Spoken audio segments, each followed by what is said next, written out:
As a psychology student, do you remember learning about reinforcement schedules in behavioral psychology? Fixed ratio, fixed interval, variable interval, all of that. Back then, it felt like one of those basic concepts we just had to study. But can you believe how relevant it actually is today? Because when I revisited this concept recently, I had this moment of wait, I've seen this before in modern dating. Hi, I'm Manushree, a counseling psychologist, and welcome to the Shree Space. In behavioral psychology, introduced to the work of B.F. Skinner, a reinforcement schedule describes how and when rewards are given to shape behavior. One of them is a variable reinforcement schedule. It means rewards are given unpredictably. You don't know when they're coming, you don't know how often. And research consistently shows that this creates the strongest, steadiest, and persistent behavior because the brain keeps trying to get the reward. Now, hold this thought because when we talk about breadcrumbing in relationships, the pattern is mostly similar.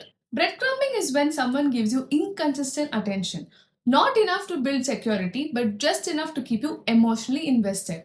One message after silence, sudden interest after distance, warmth then withdrawal, closeness then confusion.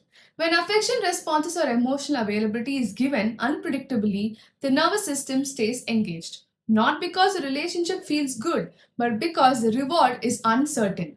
Research states that variable reinforcement schedule works because uncertainty keeps the brain hyper focused. You start scanning for signs, replaying interactions, holding on to hope, trying again because the reward might come anytime.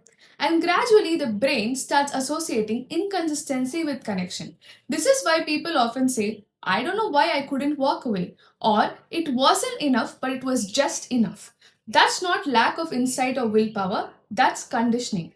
When behavior is rewarded unpredictably, it becomes harder to stop even when it hurts.